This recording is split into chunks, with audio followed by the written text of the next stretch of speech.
Աշխատանքային ներգաղթյալներին եւ ինքնազբաղված օտարերկրացիներին աշխատանքի իրավունք տրամադրելու մասին կառավարության որոշումը գնահատման թեմա է քաղաքական սպեկտրում։ Իշխող թիմը դրական է գնահատում կառավարության որոշումը եւ գտնում է, որ այն ոլորտներում, որտեղ հնարավոր է Վրաստանի քաղաքացիների զբաղվածությունը, միգրանտներին չպետք է տրվի առաջնահերթություն։ Այս որոշումը համարում են ուշացած Գախարիայի կուսակցությունում, իսկ ազգային շարժման մեջ ներքին միգրացիայի քաղաքականության մասին վրացական երազանքի կողմից խոսելը գնահատում են որպես ֆարս։ Հիշեցնենք, որ մարտի 1-ից մշտական բնակության թույլտվություն չունեցող օտարերկրացիները այլևս չեն կարողանա զբաղվել ուղևորների փոխադրմամբ, առաքման ծառայություններով եւ գիդի գործունեությամբ։ Վրաստանի խորհրդարանական պատվիրակությունը մարտի 4-ին մեկնում է Վաշինգտոն։ ԱՄՆ-ում երկօրյա այցի շրջանակներում վրացի պատգամավորները ներկա կգտնվեն ինքնիշխան ազգերի դաշինքի առաջին գագաթնաժողովին։ Նախատեսված ռազմավարական երկխոսության շրջանակներում հյուրերը կխորեն համագործակցության եւ հարաբերությունների խորացման շուրջ։ Գագաթնաժողովի կազմակերպիչը ամերիկացի պահպանողական ակտիվիստ Չարլի Քրքի հիմնադրած կազմակերպությունն է։ Ինչպես կազմակերպությունում են նշում, նրանց շարժումը հիմնված է ինքնիշխանության, հաշվետվողականության եւ ազգերի հիմնարար իրավունքի վրա, իրենք որոշեն սեփական զարգացման ուղին։ Այլ կարևոր հարցերի հետ մեկտեղ վրացական պատվիրակությունը հայտարարված այցը կօգտագործի նաեւ հենց այս ուղերձը տարածելու համար։ Միասնական չեզոք Վրաստանը պատրաստվում է մասնակցել 2028 թվականի խորհրդարանական ընտրություններին։ Այս մասին կուսակցության անդամները հայտարարել են անցկացված ճեպազրույցում։ Նրանց հայտարարությամբ նպատակից ելնելով կուսակցությունը սկսում է ներկայացուցչությունների հիմնումը երկրի բոլոր տարածաշրջանային կենտրոններում։ Առաջին միջոցառումը կկայանա փետրվարի 28-ին Գորիի թատրոնում, որտեղ կուսակցության առաջնորդները կհանդիպեն Շիդաքարթլիի բնակիչների հետ եւ կներկայացնեն գրասենյակի շնորհանդեսը։ Նրանց խոսքով իրենց քաղաքական հայացքներն ու նպատակները ներկայացնելու համար միասնական չեզոք Վրաստանը կշարունակի սերտ հաղորդակցությունը բնակչության հետ երկրի տարբեր տարածաշրջաններում։ Վրաստանում Ֆրանսիայի, Գերմանիայի եւ Մեծ Բրիտանիայի դեսպաններ Օլիվե Կուրտոն, Պետեր Ֆիշերը եւ Գարեթ Ուորդը համատեղ հոդված են հրապարակել վերնագրով «Ուկրաինայում Ռուսաստանի լայնամասշտաբ ներխուժման 4-րդ տարեդարձը, ինչն է դրված նժարին Վրաստանի համար»։ Հոդվածը սոցիալական ցանցում տարածում է Գերմանիայի դեսպանատունը Վրաստանում։ Ինչպես հոդվածում է նշվում, Վրաստանը կարող է կարևոր դեր խաղալ Եվրոպայի անվտանգության ամրապնդման հարցում, շարունակելով սահմանափակել Ռուսաստանի ռազմական զինտեխնիկայի հասանելիությունը, պահպանելով միջազգային պատժամիջոցները եւ միջոցներ ձեռնարկելով դրանց շրջանցման ցանկացած փորձի դեմ։ Միևնույն ժամանակ, ինչպես դեսպաններն են հոդվածում նշում, պնդումը, որ Գերմանիան, Ֆրանսիան կամ Մեծ Բրիտանիան կոչ են արել Վրաստանին բացել երկրորդ ճակատը այս հակամարտությունում, կեղծ է եւ ապատեղեկատվություն։ Ինչպես հայտարարության մեջ ենք կարդում, ՆԱՏՕ-ի շրջանակներում շարունակվում է համագործակցությունը Վրաստանի պաշտպանության ուժերի հետ, որպեսզի ամրապնդվեն հնարավոր ագրեսիայի դեմ պաշտպանական կարողությունները։ Մենք շարունակում ենք վճռականորեն աջակցել Վրաստանի ինքնիշխանությանը եւ նրա իրավունքին ինքնուրույն որոշելու սեփական անվտանգության ընտրությունը։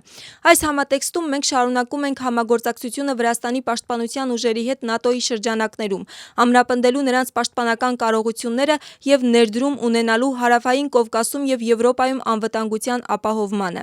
Դեսպանները ողջունում են նաեւ Վրաստանի կառավարության որոշումը Ուկրաինային փոխանցել 1.5 միլիոն լարիի արժողությամբ գեներատորներ։ Հայտարարությունում նաև կարդում ենք, որ Ռուսաստանը հուսալի էներգետիկ գործընկեր չէ, իսկ էներգառեսուրսների դիվերսիֆիկացումը կօգնի Վրաստանին պաշտպանել իր ինքնիշխանությունն ու ազատությունը եւ կնպաստի Եվրոպայի ավելի լայն նպատակին՝ էներգետիկ կայունությանը։ Ռուսաստանի կողմից Ուկրաինայում լայնամասշտաբ պատերազմի սկսվելուց անցել է 4 տարի։ 2022 թվականի փետրվարի 24-ին Պուտինը դիմեց Ռուսաստանի բնակչությանը եւ տեղեկացրեց, որ սկսում է հատուկ ռազմական գործողություն Ուկրաինայի Դոնբասի տարածաշրջանում։ Մինչ այդ փետրվարի 21-ին նա ճանաչել էր օկուպացված Դոնեցկի եւ Լուգանսկի այսպես կոչված անկախությունը։ Այս դիմակայությունը գնահատվում է Եվրոպայում երկրորդ համաշխարհային պատերազմից հետո որպես ամենախոշոր զինված հակամարտությունը։ Նախքան պատերազմի սկսվելը Ռուսաստանը վերահսկում էր Ուկրաինայի տարածքի մոտավորապես 7%-ը, այդ թվում Ղրիմի, Դոնեցկի եւ Լուգանսկի տարածաշրջանների որոշ մասերը։ Իսկ այսօրվա դրությամբ ռազմական վերլուծաբանների գնահատմամբ Ռուսաստանը զբաղեցնում է տարածքի 19%-ը։ Կրեմլը պաշտոնապես չի հրապարակում ռազմական կորուստների տվյալները, սակայն վերլուծաբանների գնահատմամբ 4 տարվա ընթացքում Ռուսաստանը ունեցել է մինչև 1.200.000 զոհված եւ վիրավոր։ Նույն ժամանակահատվածում ուկրաինական կողմում կա 500.000-ից մինչև 600.000 զոհված եւ վիրավոր։ ՄԱԿ-ի տվյալներով նրանցից ավելի քան 15,000-ը խաղաղ բնակիչներ են։ Միլիոնավոր մարդիկ դարձել են ստիպողաբար տեղահանված։ Ներկայումս ԱՄՆ-ի միջնորդությամբ ընթանում են խաղաղ բանակցություններ, սակայն տարածքների եւ Ուկրաինայի անվտանգության երաշխիքների հարցերում կողմերը դեռևս կրկին համաձայնության չեն կարողանում գալ։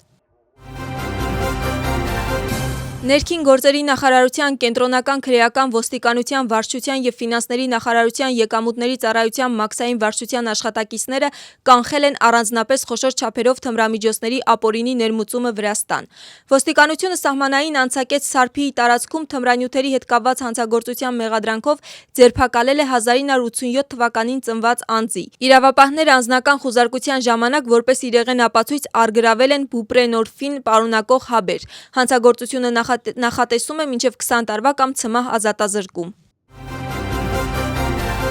Ներքին գործերի նախարարության, կենտրոնական քրեական ոստիկանության, վարչության, Աջարիայի գլխավոր վարչության եւ պետական անվտանգության ծառայության հակաահաբեկչական կենտրոնի աշխատակիցները Բաթումիում ձերբակալել են Ինտերպոլի կարմիր ծանուցմամբ հետախուզվող Թուրքիայի Հանրապետության քաղաքացու 1996 թվականին ծնված անձի։ Ձերբակալվածը Թուրքիայի իրավապահ մարմինների պահանջով հետախուզվում էր մի շարք ծանր հանցագործություններ կատարելու համար։ Ձերբակալվածի նկատմամբ ընթանում են օրենքով նախատեսված արտահանձնման ընթացակարգերը։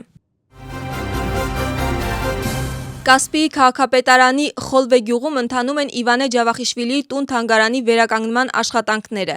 Ներկայումս ընթանում է այցելուների կենտրոնի երկաթբետոնե ժապավենային հիմքի դասավորումը եւ տուն-թանգարանի բակում տեղակայված երկու օժանդակ շինությունների հիմքերի հողային պատրաստման եւ բետոնի լցման աշխատանքները։ 20-րդ դարում կատարված բազմաթիվ վերակառուցումներից անկախ այս մասշտաբի վերանորոգում տուն-թանգարանում մինչ այժմ չի իրականացվել։ Վերականգնման արդյունքում ամբողջությամբ կվերանորոգվեն շենքի ճակատային հատվածը եւ ներքին տարածքը, կկառուցվի նոր